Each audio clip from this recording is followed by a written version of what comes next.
Hey there, welcome back to the channel. Today we're going to talk about our Volvo 240 and the center support bearing and the bushing, the big rubber donut that's involved with the drive shaft. Your 1 series, your 2 series, your 9 series, your 7 series, all of them, including your 1800, your PV544s, all of them use a 2-piece drive shaft. And every single one of them has a similar design. The 240 needs some love right now. We've been seeing some issues with it on deceleration from about 30 miles an hour. As it downshifts and you start slowing to a stop, you can feel the drive shaft start going boop, boop, boop, boop, boop, boop. And it's not good. I've actually had that fail on me before on a previous car. When that rubber bushing fails and that you have the drive shaft now doing this around in the middle of the car, when the drive shaft's doing this in the middle of the car, it's slamming on the bottom of the floor, and it can actually do a lot of damage. It could possibly come through the floor. In my experience, it made everything in my center console area shoot upwards, and the glove box flopped open. It's pretty violent. I don't want to experience that again. So I have out right now the front half of a Volvo 240 drive shaft. If you're doing an automatic to manual swap, you can use the back half of the drive shaft. That all remains the same, but the front half is what's different on the two. We'll talk about this in a second. This is all the pieces you would need if you're going to do this job. A new spring, no part number on it, but you can get these through IPD, SCP Euro. You get a new center support, grommet, bushing. You get the drive shaft center bearing support washer, which is what sits on top of your focus, please, thanks. It sits on top of your spring like that so it doesn't shove through the rubber donut. Then, of course, center bearing. When I put the car in reverse, you can hear it going.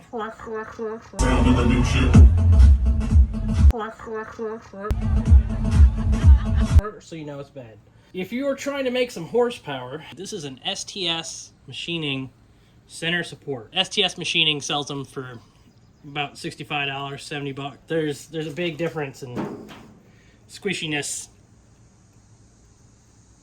So this is not going in my silver 240 just because I don't need something like that. We're going to do the stock replacement because these work for, 200, 300,000 miles, so there's no reason to get rid of it. These are from an Amazon, our Amazon, the abandoned Amazon, of course. And you can tell the difference in size. The Amazon is much smaller. It's got a much smaller bearing that sits in there. It doesn't use a spring. And the inner diameter of the bearing is 1.25 inches, I think, if I recall. Don't quote me on that. I think it's early 67 and earlier is the small inner diameter. So this diameter of the shaft would be smaller. And then if you have a late 67 or later, you have a larger shaft diameter. Something to remember if you're ordering parts. The reason why I have these and multiple bearings and stuff is because, well, I have an early 67 and I thought it was a late 67. Go figure. So for us, what's important to remember right now is we need this, we need them, we need those. All these can go back in a box and we can start throwing parts at our 240.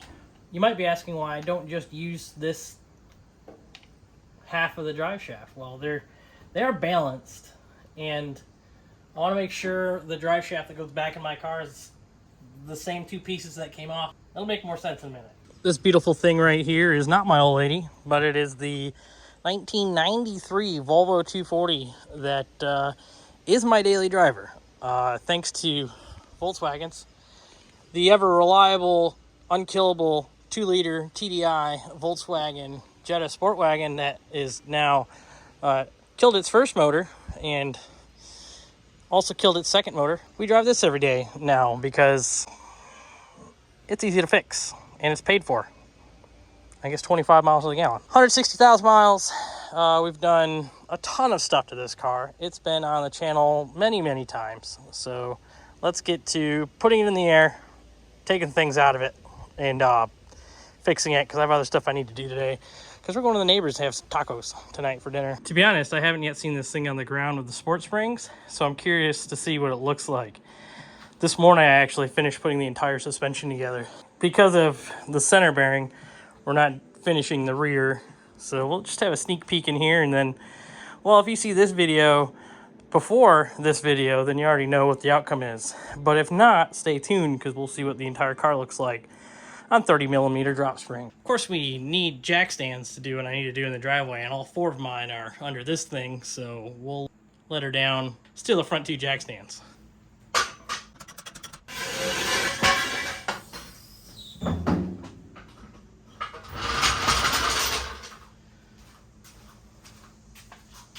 It's hard to tell. We're on jack stands, the jack stand under there, leaking condensation, I hope. What we're after is in this mount right here. But what I've done is I've only jacked up one side of the car. I do not have a limited slip diff, so I should be able to just spin that over by hand. Cool beans. We should only have to undo the front side of the drive shaft, this mount, drop it down, and then it will slip apart right there. This thing's in pretty good shape under here. We do call this our cream puff, but it does have its share of leaks. Volvo life, you know what I mean?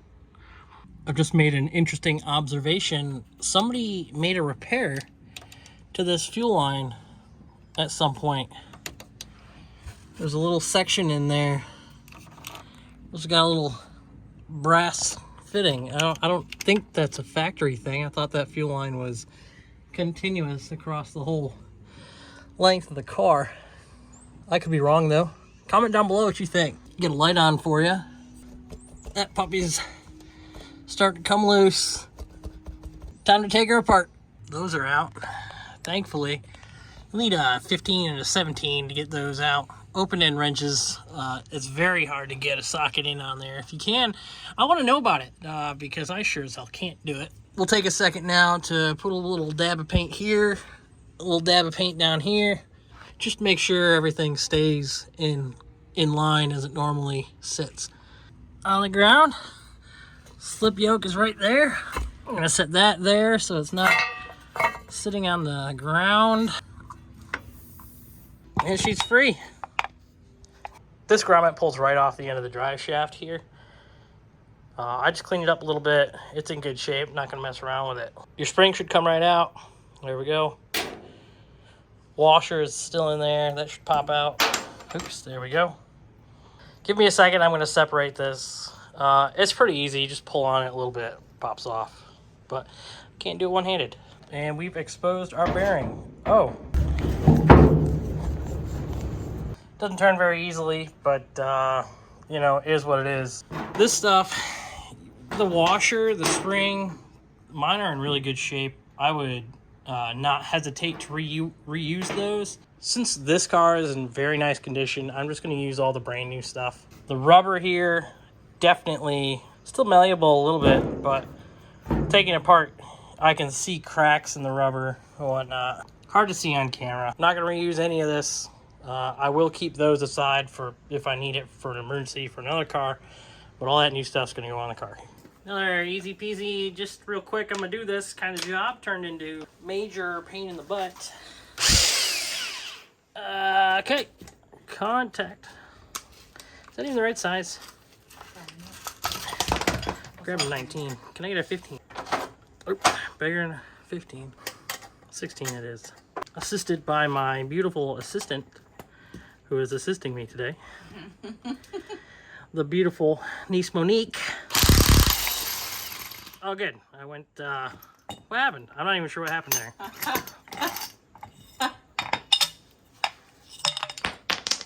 I pushed through the inside of the drive shaft. That's good. I just, okay.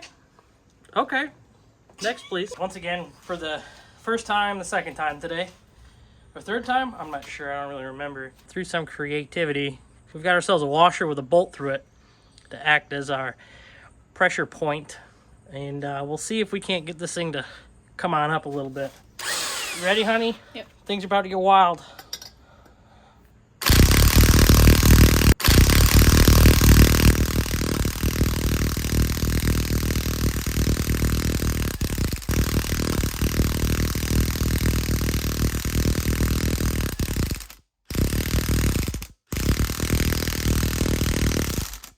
I'm not really sure what's happening right now, but it looks very interesting.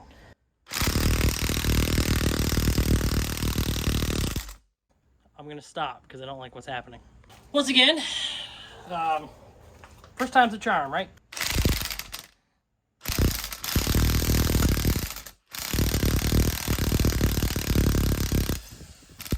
There you go. Easy day. I got a little scary, not gonna lie. So it's apart, and I've taken some time. Took a little 1200 grit wet sanding paper, some oil as a lubricant, and I just sanded this up a little bit. Copper anti-seize.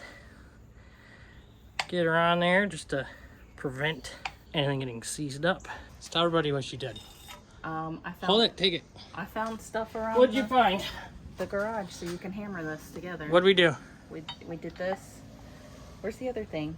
Well, we put that, and then we used Your contraption. oh no, we broke the magnet. It's okay, it's no big deal. And then this. Yeah, we put the housing from the broken trolling motor, and then we used this on top and just hammered her home, and that's what we got. Gotta give the old lady credit because the clevis was her idea. I just modified it with that so we had something to hammer on. But that's all I got. She's all the way home. Easy peasy. Teamwork though.